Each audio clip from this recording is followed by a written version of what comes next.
Bien, doctores, muy buenas noches. Aquellos que recién se vienen conectando a nuestra plataforma Zoom.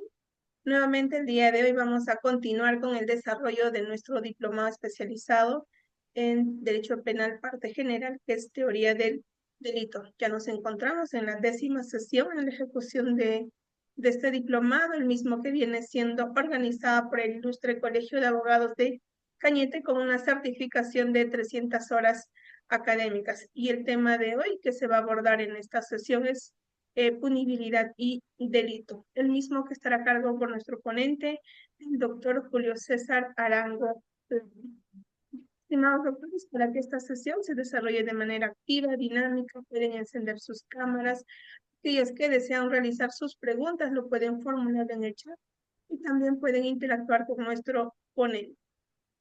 Aquellos que las preguntas que se deben formular deben ser de acuerdo al tema que nuestro ponente va a abordar en esta sesión. Asimismo, se les pide estricto respeto a nuestro ponente, a los organizadores del presente evento académico y a todos nuestros participantes quienes se encuentran conectados en esta plataforma y a todos nuestros participantes que nos están viendo a través de nuestro Facebook Live de Android. Bien, doctor Julio, con ello podemos dar inicio a esta sesión. Muchas gracias. Te oigo un poco bajo, pero no sé si tú logras escucharme bien. Exactamente.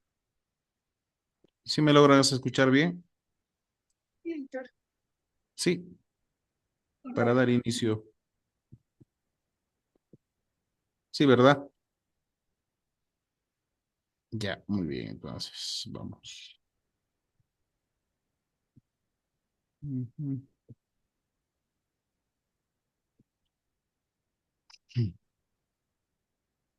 Mm.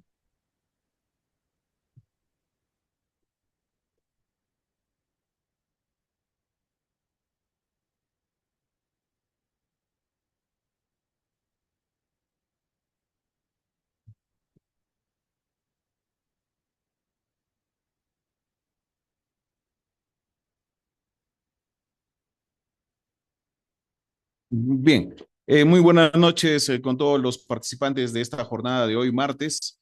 Ya estamos retomando las actividades como corresponde, después de una Semana Santa donde seguramente muchos hemos perdido el ritmo, no quiero decir distraído, pero ya estamos nuevamente con estas actividades académicas a las cuales nos ha convocado para seguir con la pauta correspondiente.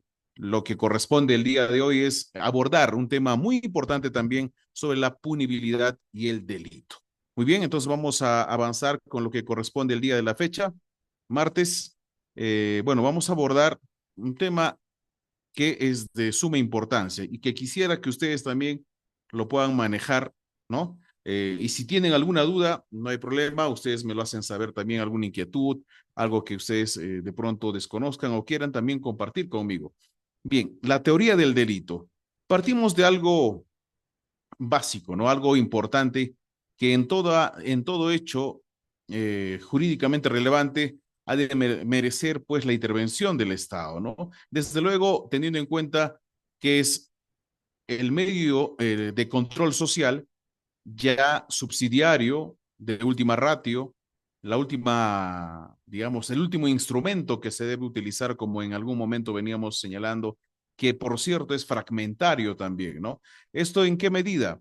Porque de algún modo va a servir para tomar conocimiento de que sobre este particular no se está juzgando cualquier hecho, es decir, no se va eh, a reprochar cualquier hecho, sino un hecho de cierta connotación que ha de merecer, pues, todo el peso del aparato estatal. ¿Qué entendemos por acción? ¿Y qué entendemos por omisión? Algunas participaciones de los participantes, a ver, de los clientes.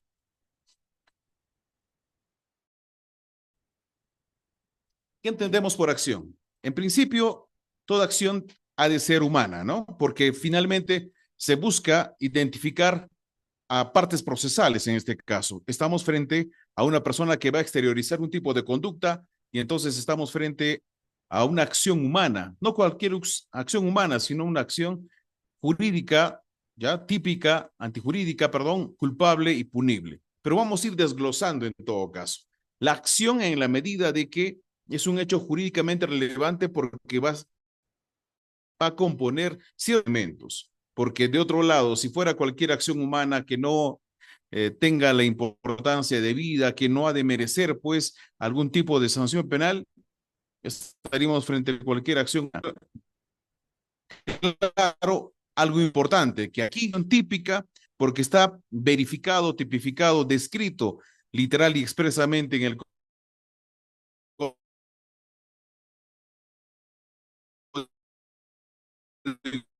Código Penal, que es justamente reconocido en el Código Penal, que es una suerte de catálogo, ¿no? Si hablamos de ello, habría que incluso remontarnos pues a una serie de dispositivos que han permitido justamente identificar cuáles son esos hechos que han de merecer un reproche penal. Y antijurídica porque finalmente lo que importa acá es descubrir, verificar el ordenamiento jurídico, el estado de cosas, porque en circunstancias normales, cuando las personas respetan el ámbito, digamos, el derecho de los demás, sea el ámbito privado, sea su propio patrimonio, su integridad física, psicológica, su integridad personal, o estamos hablando también incluso el patrimonio, entre otros, dependiendo del tipo penal en el cual nosotros nos enfoquemos, es el quiebre justamente de esos derechos que nosotros estamos abarcando más allá de lo que está permitido. Entonces, ese quiebre denota pues la antijuricidad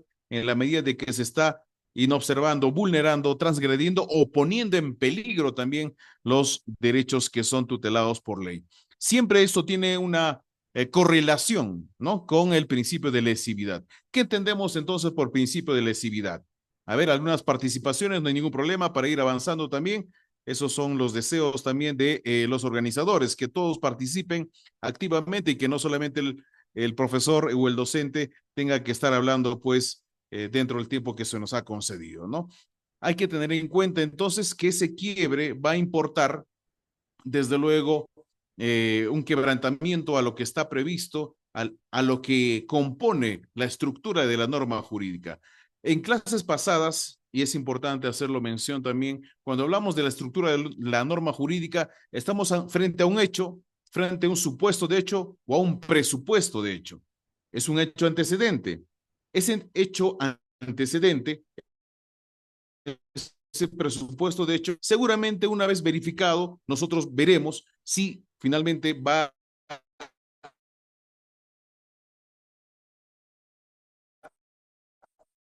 repercusional, porque podría ser simplemente el tratamiento mediante los alcances de la ley 27.444 de la ley de procedimiento administrativo sancionador. O sea, propiamente se reduciría de algún modo a ese espacio. O finalmente, incluso hablamos de normas de trato social, normas religiosas, normas de urbanidad. ¿Recuerdan? Pero cuando ya hablamos de un hecho típico antijurídico, es porque finalmente está reconocido en el Código Penal como algo, como una conducta humana que ha de merecer un reproche penal que soporta justamente el investigado, procesado, acusado y finalmente el sentenciado, si es condenatoria, no todo el peso de la ley, pues dependiendo de la pena que ha de imponérsele.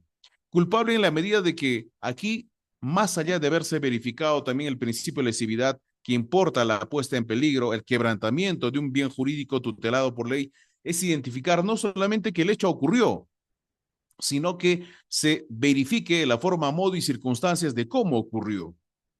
No parecieron trabalenguas, pero es importante identificar este aspecto, porque no basta con que el hecho haya ocurrido. Finalmente, en este momento puede estar ocurriendo un feminicidio más, como se está registrando en la ciudad de Ayacucho constantemente, en algunos distritos donde no hay iluminación, donde hay poca presencia policial, donde los esfuerzos de los miembros del equipo de serenazgo a veces rebasa las expectativas o finalmente hay una suerte de indiferencia incluso de la población o de las juntas vecinales o de las personas cercanas o finalmente también es la exposición de las personas quienes de pronto pues no pueden zafarse de una relación, si se quiere, tóxica o de aquello que ya en algún momento se veía que iba a suceder. Habían medidas de protección que se tenían que cumplir. Sin embargo, estas no han sido advertidas, no solamente por la parte denunciada, sino incluso por la víctima en la medida que tal vez no ha denunciado en su momento o no ha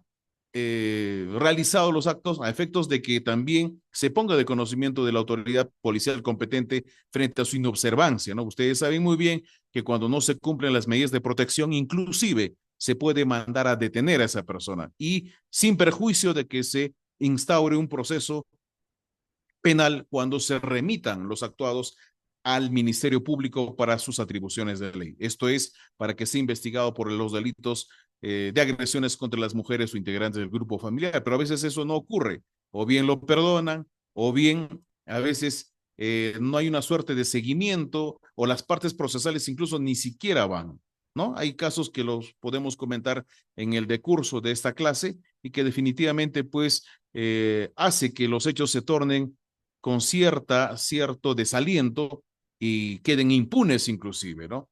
Pero frente a un hecho tal, es importante pues verificar la culpabilidad, ¿no? ¿En qué medida esa persona actuó con cierto conocimiento del hecho del cual se le pretende atribuir, que éste tiene una cuota de responsabilidad en el hecho que se le atribuye? Entonces, no basta, ¿no? Que simplemente se identifique el hecho, sino cómo vinculamos a esta persona ya con el hecho en concreto. Recuerden ustedes que para que se pueda, digamos, dar inicio a unas investigaciones preliminares, hay ciertos requisitos de procedibilidad. ¿Cuáles son esos requisitos de procedibilidad? Porque si fuera cualquier hecho, no es que lo vamos a admitir, ¿no? No es que sea una regla que de todas maneras suponga la emisión de una disposición de apertura de investigación preliminar. No es una regla, porque podría en todo caso también archivarse en algunos casos ya de plano, ¿verdad? Algún rechazo liminar, si se quiere, una improcedencia respecto de algo que tal vez no tiene pues repercusión en el ámbito penal. Pero si fuese así, si fuese lo contrario, si realmente estamos frente a una acción típica antijurídica y del cual se presume que Perico Los Palotes es el presunto responsable, pero que ha de merecer todas las garantías procesales también. Recuerden ustedes que el artículo 71 y además este código reconoce no solamente derechos pues del acusado, sino también del propio abogado. Fíjense, entonces no podría haber una suerte de prejuzgamiento que una persona de por sí ya es declarado responsable judicialmente. Eso tiene que transitar todavía por un debido proceso, ¿no? Así no nos guste, finalmente tiene que haber pues toda una serie de garantías procesales en las cuales se tienen que advertir. A ver, culpable, ¿en qué medida? ¿Por qué se le está atribuyendo a una determinada persona la comisión de un ilícito? Recuerden, no solamente es aperturar la investigación preliminar, sino que para hecho relevante, ¿correcto? Que el hecho tenga connotación penal, propiamente hablando, que ese hecho no haya prescrito, ¿correcto? Y que se haya identificado y o individualizado al presunto autor. Eso ya lo debemos de saber desde ya para poder eh, dar el punto de partida una investigación de procedibilidad. Reitero que el hecho sea un hecho que constituya un delito, un ilícito penal, que este hecho no haya prescrito, que el delito que estamos pretendiendo investigar no haya prescrito, sino pues sería inoficioso, insulso, que genere un desgaste procesal entre todo el aparato para que se pueda criminalizar una conducta que finalmente no va a tener puerto.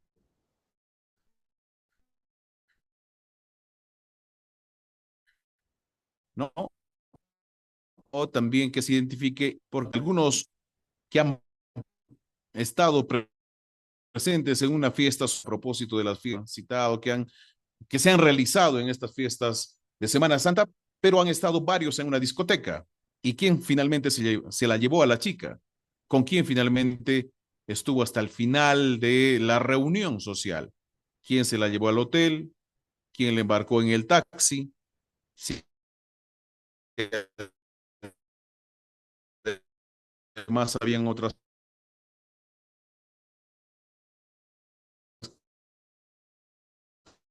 que pudieron, que se ha ido, quién era el hotelero, en qué horario ha ingresado, si tiene cámaras de seguridad, en qué condiciones ingresó, ¿no?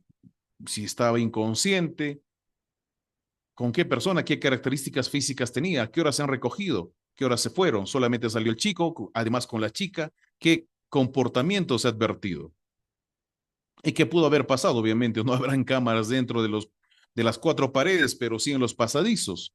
Entonces, fíjense, es importante verificar entonces ese detalle, ¿no? Para poder armar una teoría del caso que, por cierto, es provisional. ¿O ustedes creen que la teoría del caso debe ser permanente desde el inicio en el cual se toma conocimiento de una noticia criminal? ¿Ustedes creen que es así? ¿La teoría del caso es variable o no? ¿O es una teoría del caso que debe, digamos, morir en su ley el ente persecutor, el Ministerio Público, con una sola teoría del caso desde un inicio, del cual se toma conocimiento sobre un hecho?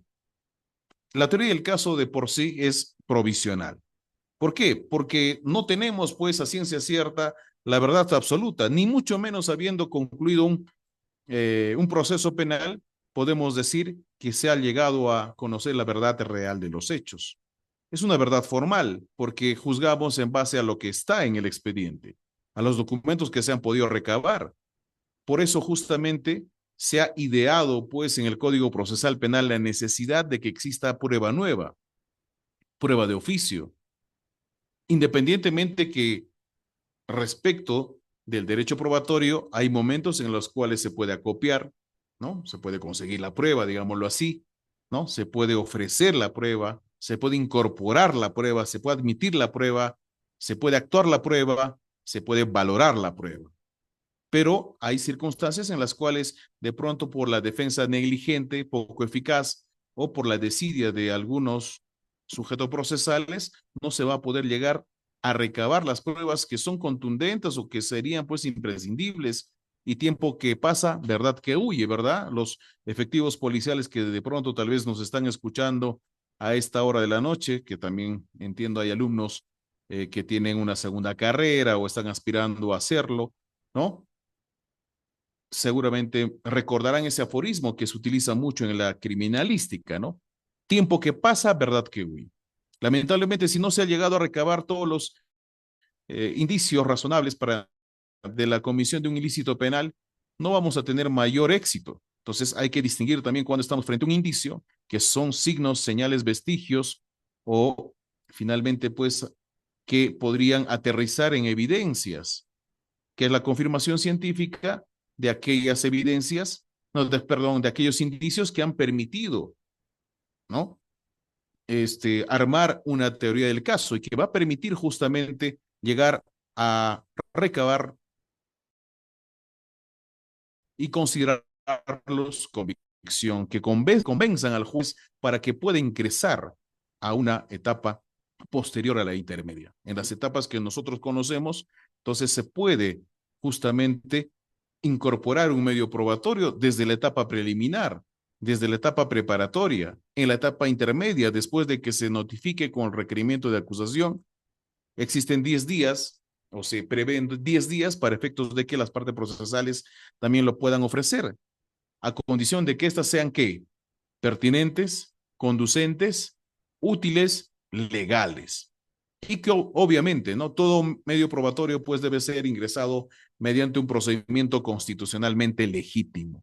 Es allí la oportunidad donde también se puede incorporar, se puede admitir, obviamente se puede contradecir, y los demás sujetos procesales, en función al requerimiento de acusación, también podrían ofrecer los medios probatorios que convengan a sus intereses. Pero ya en la etapa de juicio oral se ingresa con aquellos que han sido finalmente admitidos por el juez de investigación preparatoria y que restan justamente en el auto de enjuiciamiento. Pero no por ello se podría decir que no hay otras formas de poder ingresar la prueba. Por eso existe pues la prueba nueva en los dos supuestos que seguramente ustedes ya conocen, pero que es importante en todo caso puntualizar, ¿no? Aquellos que se toman conocimiento después de la formulación de acusación o después de haber discutido la en la audiencia de control de acusación, los medios probatorios que finalmente pues se conocen, ¿no? En línea de tiempo posterior al mismo. O en una segunda posibilidad de aquellos que han sido denegados indebidamente por el juez de investigación preparatoria, careciendo de una fundamentación en la resolución que le ha denegado su incorporación, ¿verdad? O la prueba de oficio también, pero no es una obligación, es una potestad que tiene el juez de poder incorporarlo, porque si hablamos de que es una obligación, como algunas veces se entiende por algunos abogados que indican que no, o no podría tal vez el juez dejar de administrar justicia y hacer justicia con los medios probatorios que no importa cómo ingresen, pero que deben ingresar porque se le olvidó al abogado anterior o porque recién lo contrataron y este abogado es de un criterio distinto que el anterior, o recién el último abogado toma conocimiento que el hecho, pues, finalmente debió incluso sobreserse en su oportunidad, pero ha transitado por esa etapa y ha llegado incluso a fines al juicio oral, pero que a consideración de este abogado pretende que se incorpore una prueba de oficio que tenía la oportunidad de haberlo presentado mucho antes, ¿no? Entonces, no es una obligación, es una potestad, si se quiere, es una facultad que tiene el juez penal unipersonal para poder admitirlo cuando se dan las condiciones previstas también en nuestro Código Procesal Penal para poder, como pedido adicional, admitir la prueba de oficio, su actuación, su constatación, de pronto algo que digamos, se ha generado en el plenario, ¿no? Bien, entonces hay que tener en cuenta esos detalles. ¿Ya? Definitivamente, entonces, como lo dice Jordi García también, uno de sus compañeros, la teoría del caso es variable, ¿no? No podríamos sostener o no podríamos caer en el absurdo de que la teoría del caso, pues, debe ser incólume, ¿no? O ser única durante todo el tránsito del proceso penal, porque justamente para eso está la investigación. Partirás sobre una hipótesis, pero al final esta puede ir agarrando cuerpo, llamémoslo así, podría tener algunos bemoles, ¿no? Algunas variaciones y testigos que van apareciendo, medios probatorios que se van recabando o inclusive, ¿no? Algunas diligencias que no se tenían previstas dentro de la etapa preliminar, pero sí en la etapa de investigación preparatoria, porque no necesariamente deben reproducirse las mismas, sino estaríamos cayendo también en el absurdo de que, como en el código anterior de 1940, se tenían que realizar por mandato, ¿no? Judicial, aquellas que también la policía o la fiscalía ya las había realizado. Y en el auto de apertura de instrucción que se llamaba lo que ahora conocemos como la disposición de formalización de investigación preparatoria, era básicamente repetir lo que antes se había ya realizado a nivel preliminar o policial. Entonces ya era un desgaste, ¿no? Procesal para el propio sistema. Pero ahora no. En las diligencias de investigación preparatoria deben ser aquellas que no se han podido realizar o finalmente pues aquellas que van a justamente permitir sostener eventualmente un requerimiento de acusación. Aunque de por sí, bajo el principio de objetividad, el fiscal no solamente debe apuntar a que este hecho aterrice con un requerimiento de acusación, e inclusive podría solicitar el sobreseimiento. Por ello mismo, en defensa de la legalidad, puede también y debería en realidad recabar los medios o los elementos de convicción, de cargo y de descargo, ¿verdad? Bien, entonces definitivamente que es variable. Avanzamos entonces, señores, que es punible, desde luego, pero para ello existe también una clasificación de penas. Las penas restrictivas, las penas limitativas, privativas de libertad, la multa y también pues como consecuencias accesorias la inhabilitación, que puede entenderse como pena principal o como pena accesoria, ¿verdad? La multa misma. Entonces, hay que tener en cuenta que en el derecho penal es punible justamente en función a lo que establece el legislador como pena para un determinado hecho antijurídico. Bien. Avanzamos entonces. A ver, dejen de pintar, por favor, las diapositivas, ¿sí? A ver si restringimos los organizadores. Deshabilitar anotaciones, ¿no? Ya, vamos a deshabilitar. Ya. Ujú. Ya, avanzamos. La punibilidad. Avanzamos. La punibilidad podría definirse como el cumplimiento de los presupuestos legalmente necesarios para que un injusto culpable pueda ser castigado, ¿no? Es una frase que acuña justamente Quintero Olivares, ¿no? Por lo que se entiende que el delito constituye el único presupuesto para la aplicación de una pena. Es, por lo tanto, la única condición de punibilidad. Porque si estaríamos frente a un hecho, como decíamos hace un momento, que se puede reducir en, en otro ámbito administrativo, en un ámbito extrapenal, civil o incluso que puede ser materia conciliable, no podríamos estar hablando en rigor del derecho penal. El derecho penal sale a la vista justamente cuando advertimos que estamos frente a un hecho que ha de merecer un castigo, una consecuencia de derecho. En esa estructura normativa de un hecho, de un antecedente, de un presupuesto que tiene que estar vinculado con un nexo, con un vínculo, con una cópula, ¿a qué? A una consecuencia jurídica, a una sanción penal, a una consecuencia de hecho. En esa estructura normativa que nosotros lo vemos en cualquier tipo penal, cualesquiera que fuese. Allí establece justamente cuál es, digamos, ese orden o esa consecuencia de aquello que va a exteriorizar el ser humano, como una acción o una omisión, que trae como consecuencia la imposición de esta sanción penal que estamos indicando como una consecuencia, de hecho, como una consecuencia jurídica, ¿correcto? Si no, simplemente pues quedaría en un hecho extrapenal. Pero ¿cuáles son esas condiciones objetivas de punibilidad entonces? Al igual que las excusas absolutorias, limitan el ámbito de punibilidad de ciertos delitos, ¿correcto? El legislador ha dispuesto que ciertos tipos penales deben cumplir ciertos requisitos. Son estos los que condicionan la aplicación de la pena. La condición sine qua non, ¿no? La condición entonces sin la cual no puede, digamos, configurarse el delito. Estas características de las condiciones objetivas de punibilidad, señores, ¿qué es lo que permite? Impiden la sanción de un delito, ¿correcto? Es una suerte de salvoconducto, ¿ya? No son parte de ninguna de las categorías del delito.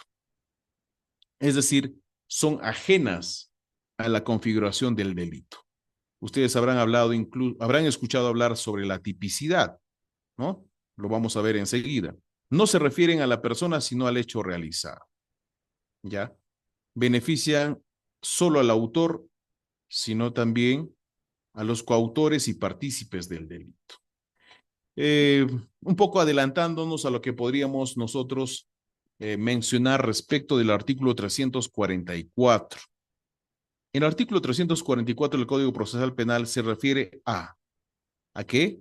A las causales de sobreseimiento, que son varias por si acaso, que si nos alcanza el tiempo lo podemos ir viendo, pero entre tantas tenemos justamente la tipicidad, ¿no? Tenemos que un hecho no es atribuible a un imputado.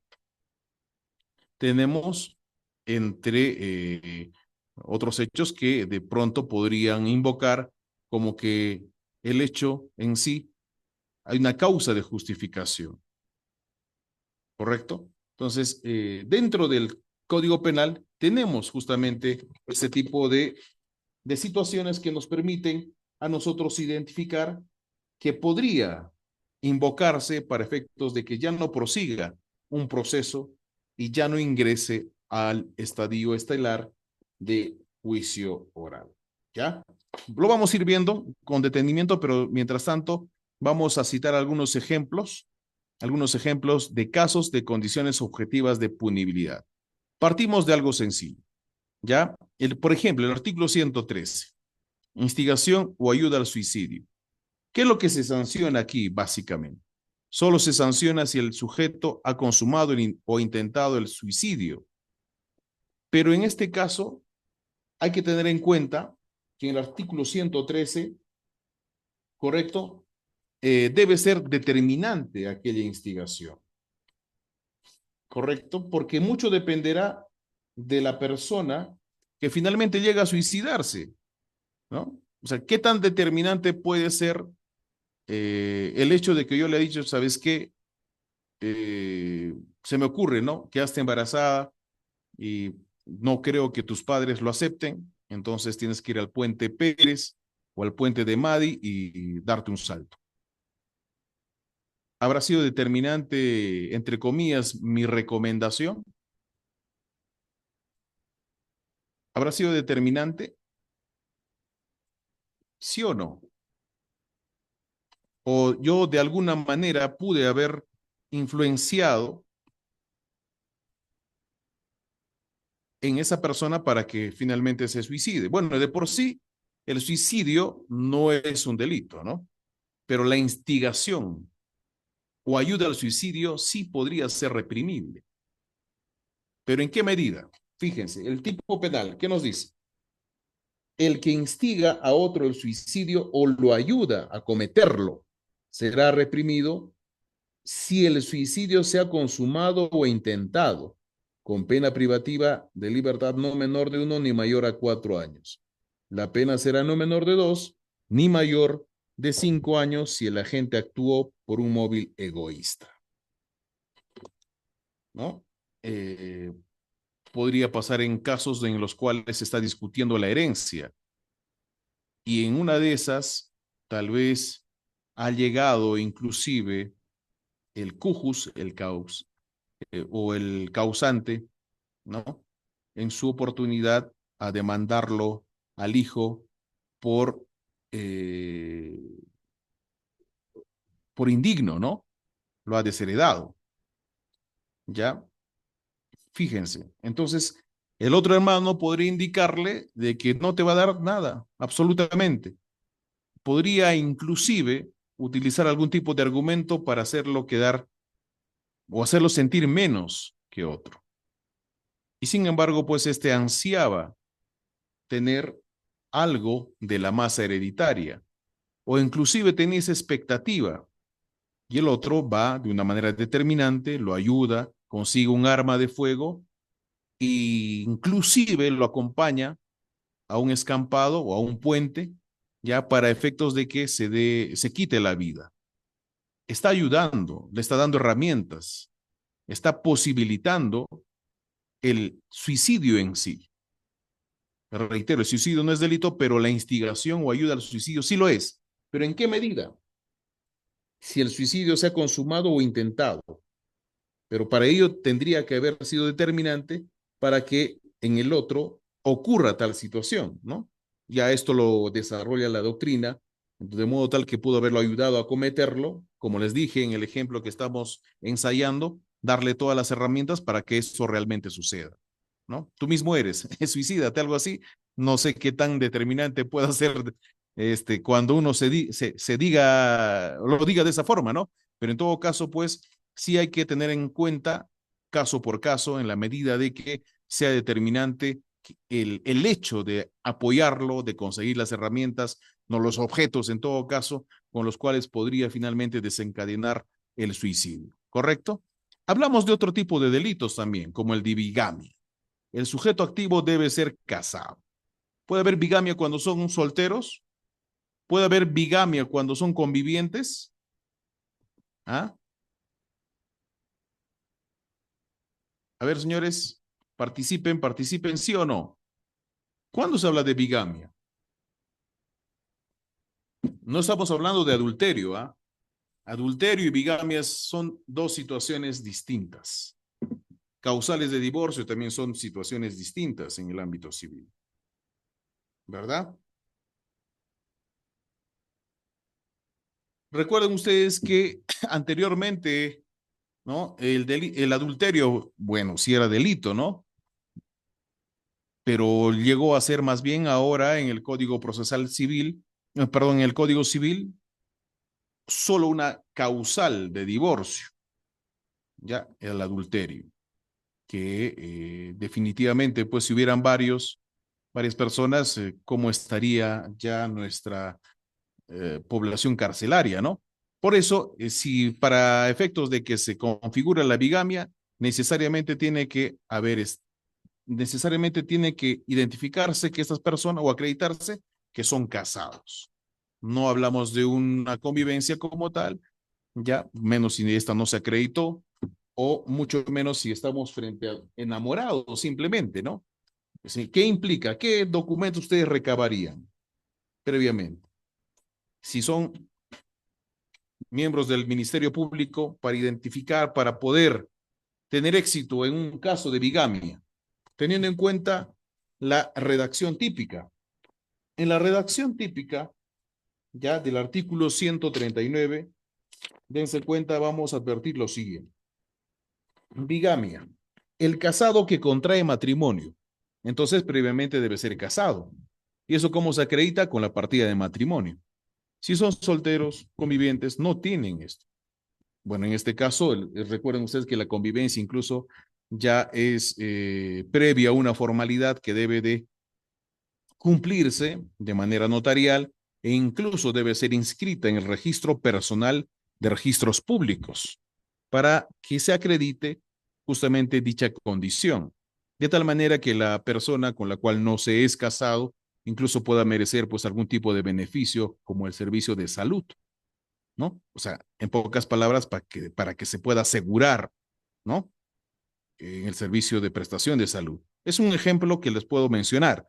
Pero entonces, para ello se tiene que adjuntar mínimamente ya la partida de matrimonio con el cual se identifique que en una determinada fecha cierta, esta persona ya estaba casado por ante una autoridad competente. Ya ha pretendido más bien casarse de nuevo ante otro municipio, ya pretendiendo o bien burlarse del, digamos, de la administración pública o del funcionario, o también con su aquiescencia, ¿no? Con su participación, con su consentimiento.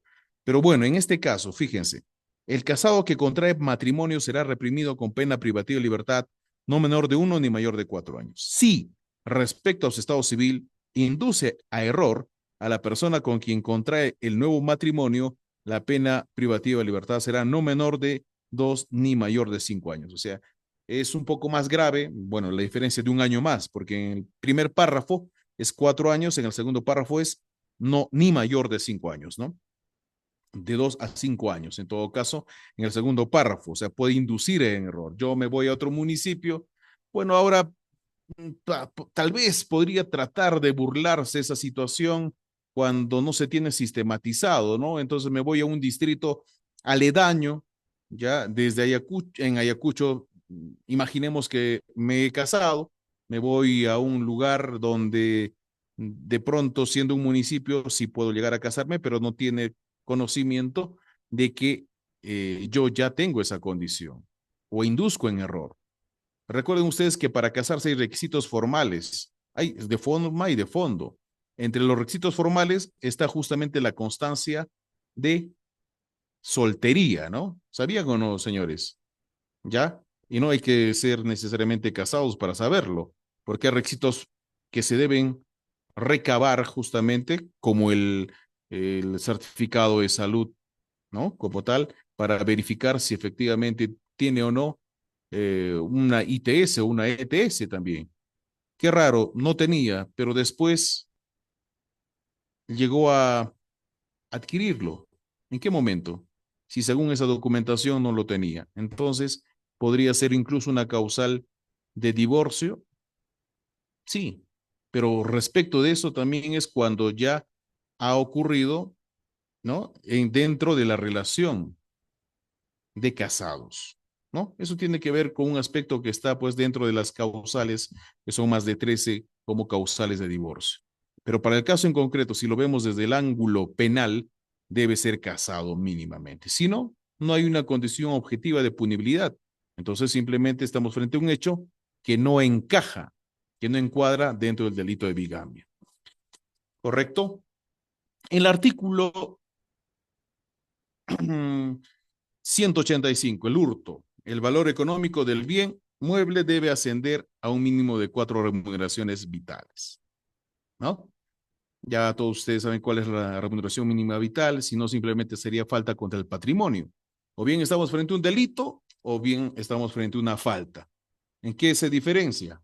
En la sanción penal, porque los delitos se sancionan con pena privativa de libertad, pero las faltas con prestación, digamos, de servicios gratuitos a la comunidad, entre otras, ¿no? En el artículo 400 hablamos del tráfico de influencias. Se requiere que se conozca o se haya conocido un caso judicial o administrativo. Puede haber también un hecho simulado, dicen algunos, ¿no? Pero a ver, lo vamos a discutir en todo caso. Vamos a discutirlo con la redacción típica de este ilícito penal. En el artículo 400, señores, fíjense, ¿qué es lo bonito de poder analizar cada artículo desde los ejemplos inclusive? Fíjense, en el artículo 400, tráfico de influencias, ¿correcto? Bien, vamos. Ubicamos el artículo 400 y allí nos dice lo siguiente.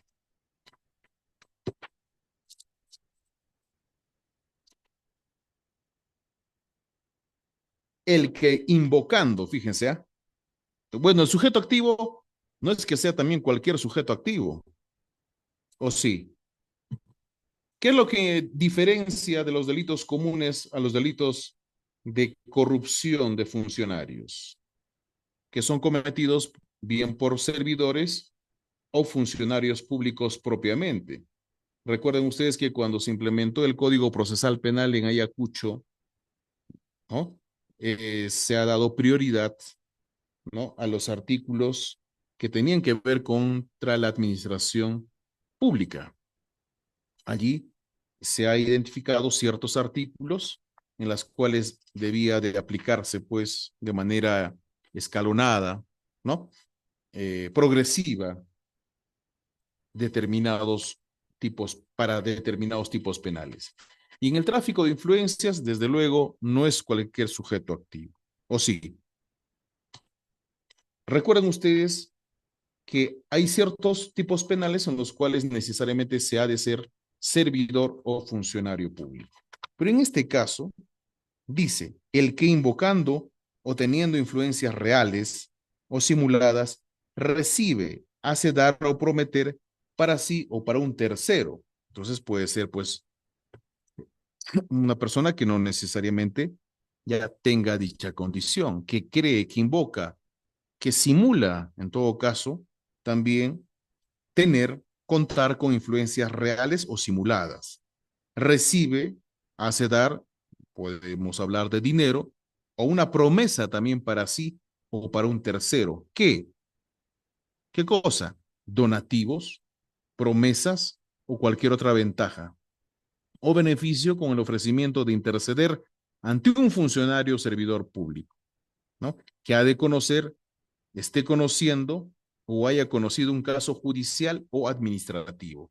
Entonces, en la diapositiva hemos recogido la palabra clave, que conozca, se requiere que se conozca o se haya conocido un caso judicial o administrativo en el cual yo voy a hacer todo lo posible para que de pronto salga condenado o absuelto. Yo conozco al juez, ¿no?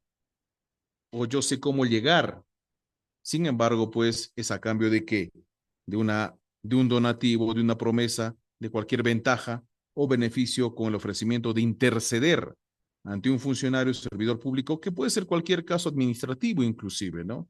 Un proceso disciplinario, a un efectivo policial que tal vez esté siendo procesado por inspectoría y tengo algún tipo de conocimiento o llegada, como se dice, para que pueda el caso archivarse.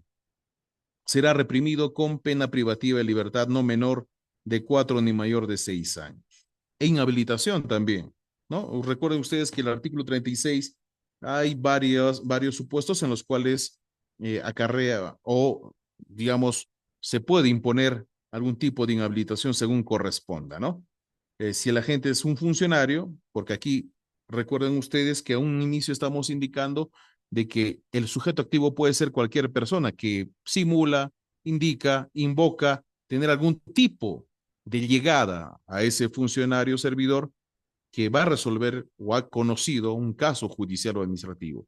Pero en el segundo párrafo nos está indicando que el agente, el sujeto activo del delito, el que va a cometer, el que va a ser denunciado, contra quien se va a formalizar o acusar o comprender este proceso, es un agente o un funcionario o servidor público, será reprimido con pena privativa de libertad no menor de 4 ni mayor de 8 años e inhabilitación, según corresponda, ¿no? Conforme a los incisos 1, 2 y 8. O sea, ¿qué podría traer como consecuencia de aquel secretario personal jurisdiccional, ¿no? Que diga, ¿sabe qué? Yo voy a almorzar con el juez o con tal autoridad o con tal funcionario de alguna entidad edil y yo voy a hacer que ese caso finalmente se resuelva. Pero tú dirás, ¿no? ¿Cuánto has de darme? Entonces, aquí estamos hablando ya de una persona que tiene vínculo con el Estado, que está defraudando al Estado, ¿no? Que se ha visto casos en los cuales, pues, como dice un refrán, ¿no? Hay algunas personas que prefieren conocer más al secretario que al propio juez, porque el secretario se encarga del trámite, ¿no? Bueno, eh, puede ser real o no, pero finalmente, pues, la realidad nos demuestra en algunos casos que esto ha ocurrido y a veces, ¿no? Se tienen casos, en algunos que se ha verificado que habrían ocurrido situaciones como esa, ¿no? Que se han llegado a instaurar procesos y todo lo demás, incluso inhabilitaciones, ¿verdad?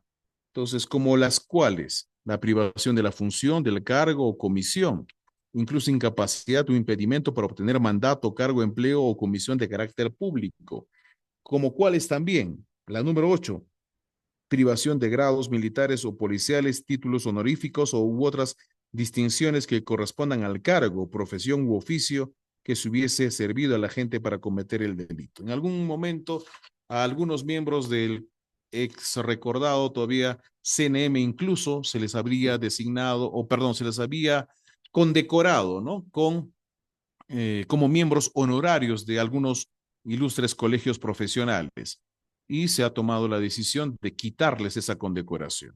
Entonces, también es una suerte de sanción, ¿no? Que moral en algunos casos que se han adoptado para efectos de que al verse involucrados en esos casos donde habría ciertos ilícitos de tráfico de influencias justamente en las cuales se han servido algunas personas para poder ingresar a la función judicial o fiscal. Entonces, los colegios profesionales en su oportunidad, te recordarán ustedes, incluso llegaron a quitarles esas condecoraciones, ¿verdad? Pero no dejan de ser algunos aspectos que también están recogidos en el artículo 36 como una consecuencia que trae justamente la comisión de estos ilícitos penales, ¿no? Entonces, pero ¿qué pasaría si finalmente esa persona no conoce ni ha conocido un caso judicial o administrativo? Simplemente no calza dentro de ese tipo penal. ¿Qué podría decir el agraviado? Si estamos frente a un hecho que se ha verificado que ese funcionario o esa persona no tenía llegada, no tenía, pues, necesariamente no iba a poder cumplirle. ¿Podría denunciarle por estafa? ¿Se puede denunciar por estafa sobre un hecho ilícito que él mismo promueve, el agraviado, por error, por ignorancia, por haber confiado? ¿Podría decir que ha salido más bien estafado? ¿Tendría el descaro de poder denunciar frente a un hecho en el cual más bien pretendía no doblegar el sentido de un fallo judicial o administrativo? No, ¿verdad? En su propia causa, mucho menos, o generado por su propia causa, ¿ya? No podría pues alegar una suerte de estafa, ni mucho menos. Avanzamos en otros tipos penales como el de daños. Deben ascender a un mínimo de 4 remuneraciones mínimas vitales. En el delito de corrupción activa de un magistrado, se requiere que exista un proceso pendiente de fallo también, en el cual se pretende interceder, se pretende, pues, digamos, forzar algún tipo de decisión, ¿verdad? Entonces son requisitos, si se quiere, ¿no? Son condiciones justamente para que se pueda reprochar ese tipo de conductas. En el tráfico de influencias se requiere, como hemos dicho, pues que se conozca un caso judicial o administrativo. ¿Ya? Avanzamos. ¿Qué pasó? Bien, hay preguntas por acá.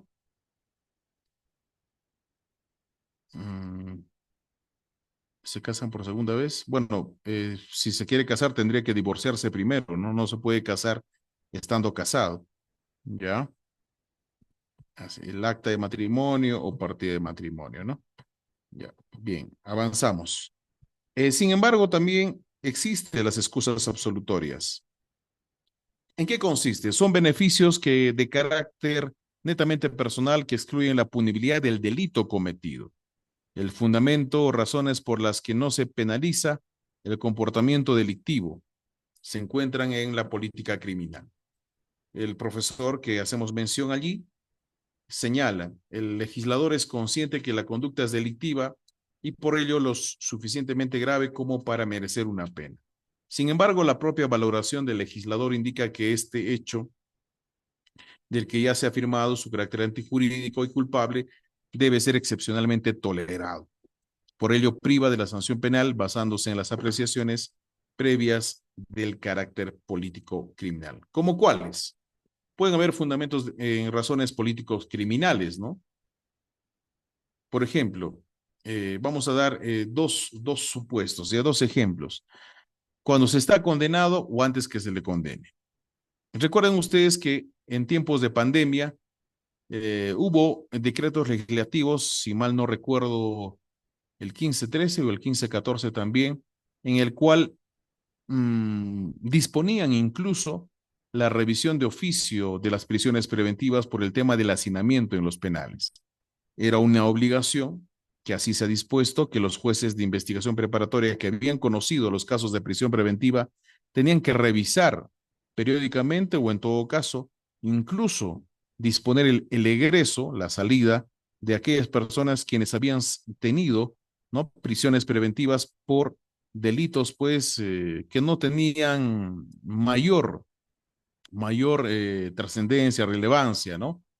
Y entonces se tenía que eh, disponer incluso que salgan en bloque por la revisión de las sesiones, perdón, de las prisiones preventivas e inclusive de oficio. Fíjense. Ahora, pueden haber hechos en los cuales no necesariamente tal vez calcen dentro del tipo penal y que excluyen también la punibilidad por hechos que tienen que ver, que no tienen mayor repercusión, ¿no?, mayor connotación, mayor perjuicio, siempre teniendo en cuenta el principio de lesividad y el carácter fragmentario y el carácter subsidiario residual del derecho penal como medio de control social, ¿verdad? O algunas que también paralizan, ¿qué? La posibilidad de aplicar una pena desde el momento de la comisión delictiva también. O deben existir al momento de la comisión del delito. Un hurto entre parientes, por ejemplo, o la injuria en el juicio. Si nosotros verificamos estos dos ejemplos como los que están previstos en el artículo 208, nos va a invitar a la reflexión, por ejemplo. No son reprimibles, sin perjuicio de la reparación civil, los hurtos, apropiaciones, defraudaciones o daños que se causen quienes, los cónyuges. Por alguna razón se quebró la relación y entonces yo considero que fue producto de mi sacrificio el haber comprado determinados objetos electrodomésticos y me llevo porque al final incluso yo estoy pagando la letra, ¿no?, de esos electrodomésticos que lo he sacado pues con mi tarjeta de crédito. Y al final han transcurrido varios años con la promesa del matrimonio que finalmente no se dio. Y entonces esta señorita lo que hace es llevarse su televisor de 50 pulgadas, el sofá, ¿no?, que había adquirido para armar un lecho en común o inclusive algunos otros electrodomésticos, máquinas de gimnasio nos escriben también. Ya, entonces, ¿qué sucede? eran o bien cónyuges, concubinos, ascendientes, descendientes y afines en línea recta. ¿Es delito o no es delito? No obstante que se está exteriorizando una conducta que podría ser reprochable, ¿verdad? Pero finalmente no lo es. ¿Por qué? Porque no son reprimibles, sin perjuicio de que obviamente se le pueda resarcir económicamente lo que ha costado estos bienes, pero no han de merecer el internamiento pues en el penal ni una pena privativa de libertad en en la figura como nosotros lo conocemos, ¿no? De pena privativa de libertad no menor de tanto, no mayor de tanto, no. ¿Por qué? Porque se está dando en una circunstancia que hay un vínculo entre las partes, o que bien son cónyuges, concubinos, ascendientes, descendientes y afines en línea recta. Porque podría decir incluso, ¿no? ¿Sabes qué? Me has prometido matrimonio, pero al final solamente te has burlado de mí y encima nunca piensas casarte y te has ido con la otra, ¿no? Entonces yo me llevo todos los bienes porque también ha sido producto de mi sacrificio y le deja incluso en el altar, ¿no? Con una fecha ya pactada para el matrimonio. Entonces, ¿hay delito? No. Hay excusa absolutoria. El consorte viudo respecto de los bienes de su difunto cónyuge, ya mientras no hayan pasado a poder del tercero, ¿no? Igual lo dispone, pero no hay delito en ese caso, ya propio de los supuestos hurtos, apropiaciones, defraudaciones o daños, ¿no? En este caso, una apropiación que podría decir, podría, a ver, podríamos remitirnos al delito de apropiación ilícita, ¿no? ¿Cuál es la condición en una apropiación ilícita? Que te ha prestado ya por un determinado periodo, pero que finalmente no llegaste a devolver. Me ha prestado una laptop para un determinado tiempo y sin embargo, como no me lo pide, yo ya finalmente me lo quedo. Ya, pero tenía yo la obligación de devolver. Es más, tal vez en algún momento hemos pactado un determinado tiempo para que me lo devuelva, pero me lo devuelve destrozado. Pero si le agregamos a ese ejemplo, que no tienen vínculo consanguíneo, ni mucho menos un vínculo en línea recta, y peor aún, resultan siendo ascendientes o descendientes, no podría pues caber el delito de apropiación ilícita, más allá que no le haya devuelto en su oportunidad, sino lo devolvió ya, digamos, con ciertos desperfectos. Lo único que podría reclamar es algún tipo de reparación en ese tipo de cosas. Los hermanos y cuñados también. Los hermanos y cuñados si viviesen juntos, ¿no? Entonces, una de las personas, gracias, coge un determinado bien mueble, ¿ya? Se lo lleva porque considera que al final los padres le van a dejar también la herencia y por lo tanto formaría parte de la masa hereditaria, pero como no hay todavía testamento, solamente de palabra, le ha referido de que determinado bien debería ser para el hermano mayor, como a veces ocurre, pero no hay nada concreto todavía plasmado en un documento que podría ser un testamento escrito. Y como no ha muerto todavía digamos, el causante, el cujus, no se abre todavía el derecho sucesorio, pero uno de los hermanos ya se lo queda con ese bien. Podríamos hablar de hurto o apropiación ilícita o algún otro tipo de delito que pretenda encajar como delito contra el patrimonio. No. Ya los hermanos y cuñados si viviesen juntos, ¿correcto? Sin embargo, la excusa absolutoria no se aplica cuando el delito se comete en contextos de violencia contra las mujeres o integrantes del grupo familiar. ¿Correcto? Ese ejemplo ha sido ilustrativo en todo caso para entender las excusas absolutorias. Bien, avanzamos. En el artículo 137, por ejemplo, lo vamos a citar como ejemplo lo siguiente. Las injurias recíprocas. En el caso de injurias recíprocas, proferidas en el calor de un altercado. El juez podrá, según las circunstancias, declarar exentas de pena a las partes o a una de ellas. No es punible la injuria verbal provocada por las ofensas personales. Estamos frente a un contexto en el cual tal vez en el calor de la discusión registrada en audiencia, entre unos y otros empiezan a insultarse.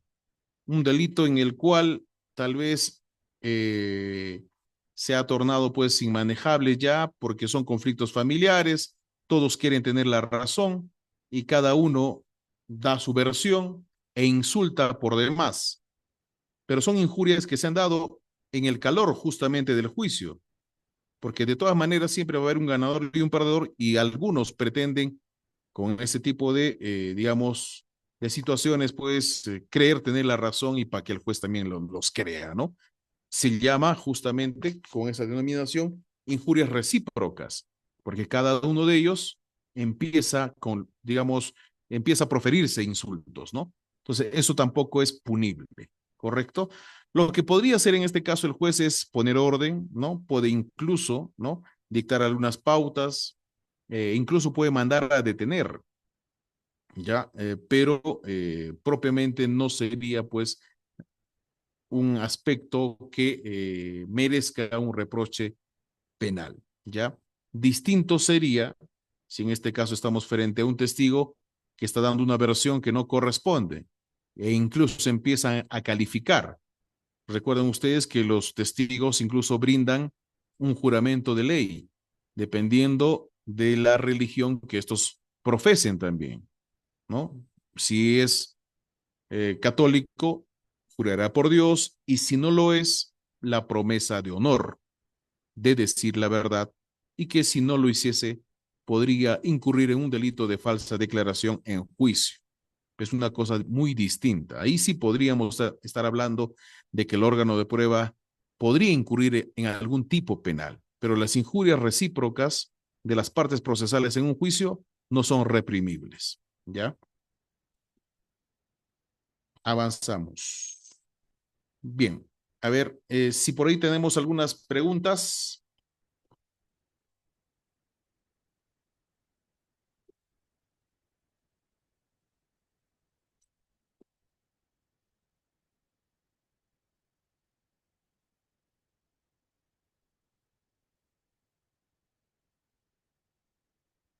Bien, antes de culminar en todo caso, vamos a hacer mención a lo que se establece también en el artículo 20 del Código Penal, ¿correcto? En el artículo 20 del Código Penal hay ciertas situaciones en el cual se pueden eximir o atenuar la responsabilidad también penal, ¿no? Por ejemplo, las de anomalía psíquica, grave alteración de la conciencia o sufrir alteraciones en la percepción que afectan gravemente su concepto de la realidad y que no posea la facultad de comprender el carácter delictuoso del acto o para determinarse según esta comprensión. Pero esas tienen que ser acreditadas también con el documento médico para que en buena cuenta se hable de un supuesto de inimputabilidad. Es decir, que no ha de merecer una pena, sino más bien, en algunos casos, una medida de seguridad. La medida de seguridad es un procedimiento especial, no es un proceso común, no es aquello que se le va a aplicar a una persona que ha estado en sus cabales de cometer un delito, sino todo lo contrario, que ha de merecer algún tipo de medida de seguridad. En el caso de los inimputables, ¿no? El menor de los 18 años, ¿no? Entonces, en este tipo de casos se entiende que ellos no comprenden la delictuosidad, o en este caso, si son mayores de 16 años, ya podrían tener pues algún tipo de responsabilidad jurídico-penal, más aún si no solamente los utilizan, sino en algunos casos son protagonistas y pertenecen a organizaciones criminales. Y es por eso que se ha entendido de esa forma, de tal manera que se ha pretendido también modificar dicha circunstancia. O los que obran en defensa de bienes jurídicos propios o terceros, siempre que concurran las siguientes circunstancias. Cuando hablamos, por ejemplo, de aquello que excluye la responsabilidad penal, estamos frente, además de lo que ya hemos mencionado, al tema de legítima defensa, ¿no? Pero para ello, ¿qué es lo que debe advertirse? La agresión ilegítima, o sea, que no haya sido provocada, sino que es algo que se ha dado porque finalmente volvía del Pascua a Toro en horas de la mañana, ya un poco disvariando, ya bastante tomado, y entonces pues los amigos de lo ajeno, aprovechando tal situación, han concurrido entre 2 a 3 personas, llegaron a cogotearme, se llevaron, digamos, mis objetos personales, la billetera, el celular, entre otros, pero en ese momento no sé qué ocurre, me ilumino y empiezo a tratar de defenderme y finalmente lo hago. De tal manera que las personas que estaban también por allí, al igual que yo, u otras personas salen en mi auxilio y logran evitar el asalto. Y llego también a lastimar a algunos de ellos. Tal vez incluso gravemente se cae y se golpea la cabeza, hasta podría quedar malherido. O llego a empujarlo a un lugar donde finalmente pues sufre algún tipo de lesiones. Fíjense, la agresión como tal tiene que ser ilegítima para que estemos hablando de la legítima defensa. Pero debe haber también una necesidad racional del medio empleado para impedir o repeler el ataque, ¿correcto? Aparte de eso, también la falta de provocación suficiente de quien hace la defensa. O sea, yo no debía haber provocado ni mucho menos, de tal manera que eso guarda relación con que la agresión sea ilegítima, porque si yo provoco el hecho y, digamos, actúo de tal manera que yo podría sufrir las consecuencias de lo que yo estoy propiciando, no estaríamos hablando frente pues a una legítima defensa, sino como consecuencia más bien de mi propio accionar, ¿no? Con motivo de lo que yo he provocado. Por eso se exige que exista falta de provocación suficiente de quien hace la defensa, ¿ya? Entre otros casos, estamos frente también a quien obra por fuerza física irresistible, proveniente de un tercero de la naturaleza, ya hablamos de la estampida, ¿no? Cuando, a ver, si se imaginan, estamos frente a una procesión en el cual además empiezan a reventar los cohetes y uno de ellos no revienta bien y lejos de ir hacia arriba, se va hacia los costados y podría causar algún tipo de lesiones inclusive. Y entonces todas las personas empiezan a correr hacia los costados, aplastando a otras. Se genera una estampida. O como antes, ¿no? Cuando los toros salían en una cantidad considerable, todos empezaban a empujarse y entre ellos podrían haberse causado algún tipo de lesiones inclusive, porque todos tenían que ponerse a buen recaudo. Entonces hay una fuerza física irresistible proveniente de un tercero o también de la naturaleza. O cuando hay un aluvión y todos empiezan también a, digamos, poner a buen recaudo no solamente su integridad física, sino sus propios bienes inclusive, ¿no? Sus propios objetos, o podríamos estar hablando de situaciones en las cuales ya es necesario también actuar de tal manera de que todos tengan que velar por sus propios bienes, ¿no? Otro aspecto al que obra compelido por medio insuperable de un mal igual o mayor, el que obra por disposición de la ley en cumplimiento de un deber o en el ejercicio legítimo de un derecho, oficio o cargo, ¿no? Esto definitivamente tiene que ver con que una persona va a estar sujeto al mandato de otra, pero ello no implica que necesariamente pues tenga que apartarse de una serie de reglamentos, de procedimientos y sobre todo que esta disposición sea pues emitida por autoridad competente y sobre todo sea legal, ¿no? Porque sobre pretexto del cumplimiento del deber no podría pues afectarse derechos ni mucho menos quebrar el ordenamiento jurídico, ¿no? El que obra por orden obligatoria de autoridad competente, expedida en el ejercicio de sus funciones, o el que actúa con el consentimiento válido del titular del bien jurídico de libre disposición. Habría que ver en este caso si la vida misma es o no es. Definitivamente que no lo es, pero son bienes disponibles como el dinero, un bien mueble, ¿no? Que se puede trasladar de un lugar a otro, e inclusive ¿no? Si estamos hablando frente a hechos en los cuales ha concurrido el consentimiento válido del dueño de aquel bien y que definitivamente lo ha hecho con su consentimiento. No podríamos hablar que se ha lesionado, que se ha afectado o que se ha puesto en riesgo un bien jurídico si el propio titular del bien lo ha permitido, ¿correcto? Bien. En este caso, vamos a finalizar de esa forma, señores. Si no hubiera alguna pregunta, alguna interrogante para estar absolviéndola. A ver, señores, ¿alguna inquietud? ¿Me logran escuchar? Hola. Sí, doctor, sí se le escucha. Ya. A ver, vamos a ver si hay preguntas en el chat, ¿ya? Ujú. Mm. A ver, dice acá, ¿encajaría en el hipotético caso la figura de excusa absolutoria si tengo una enamorada y compramos, a ver, perdón, y compramos muebles, artefactos para la cocina? Posteriormente, saco todas las cosas porque me entero que hubo una infidelidad. Ya, fíjense, estamos hablando de enamoradas simplemente, ¿no? Ya, pero aquí el tema de la excusa absolutoria, fíjense, hablamos de cónyuges, concubinos, ascendientes, descendientes y afines en línea recta, hermanos, cuñados y viviesen juntos, ¿no? Y lo del viudo, etcétera, ¿no? Pero en este caso, si lo pones así, tendría que en todo caso acreditarse quién, a nombre de quién se ha comprado determinados bienes, ¿no? Llegar a una suerte de entendimiento ya, más aún si uno cree eh, contar con esa documentación y si la relación no va, yo creo que allí podría agotarse pues las vías del diálogo, ¿no? Que no necesariamente podría hablarse de una suerte de apropiación ilícita, en lo absoluto, no tenía la obligación de devolver si al final lo ha comprado esa misma persona.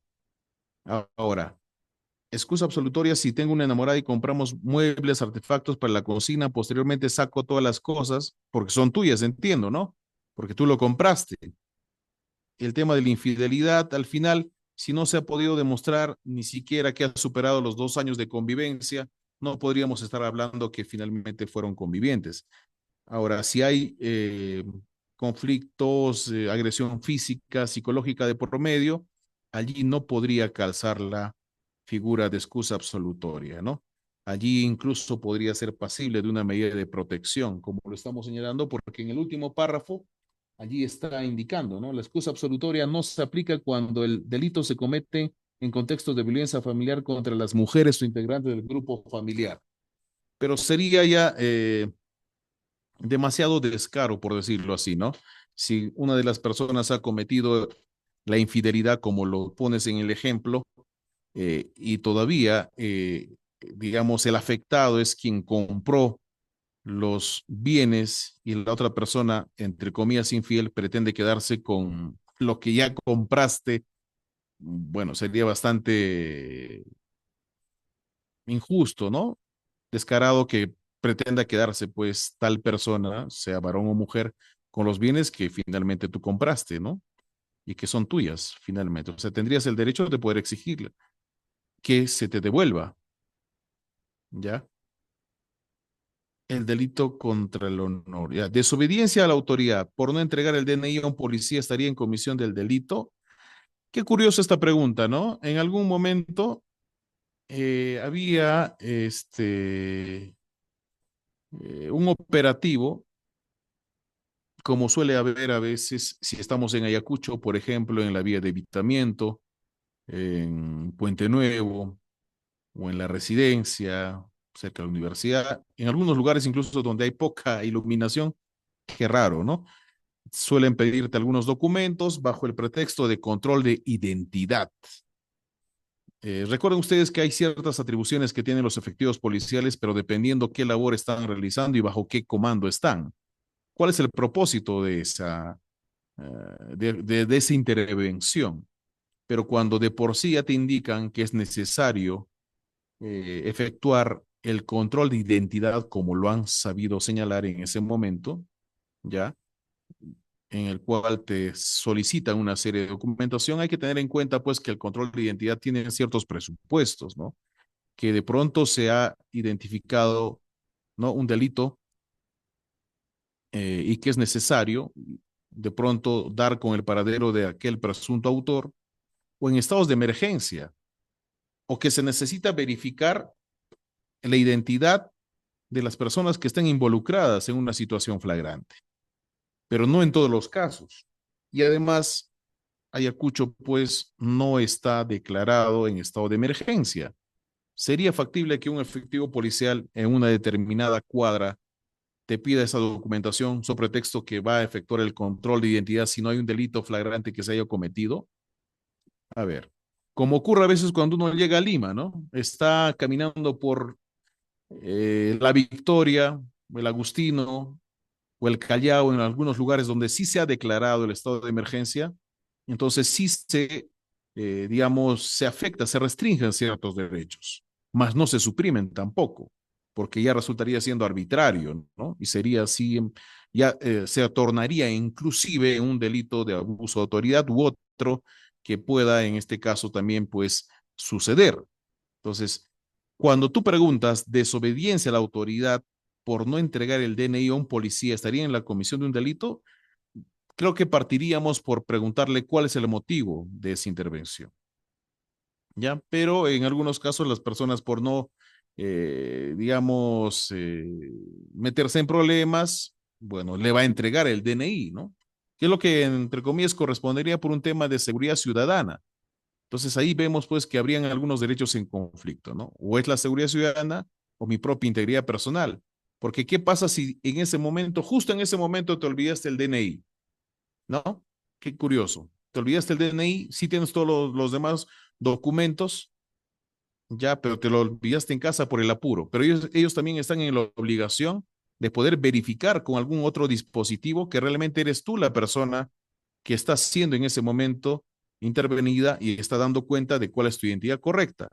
Ahora, que por ello te tengan que llevar a una dependencia policial, además que superen las 4 horas, ya resultaría siendo arbitrario, ¿no?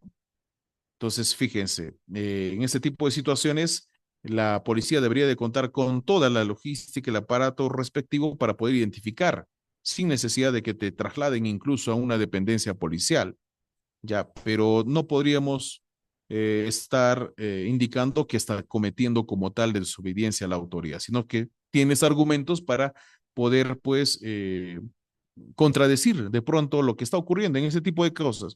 Si no hay un estado de emergencia, no tendría que estar hablándose de un control de identidad como tal, ¿no? Como si estaría, sí sería factible cuando de pronto por allí hubo una persona que ha estado asaltando, hay una persona que ha ingresado a un inmueble tal vez con algunos paquetes de marihuana y la tienda donde vive algún familiar tuyo estaba con la puerta abierta y se metió el señor. Sí podrían ingresar y verificar la identidad de las personas, ¿no?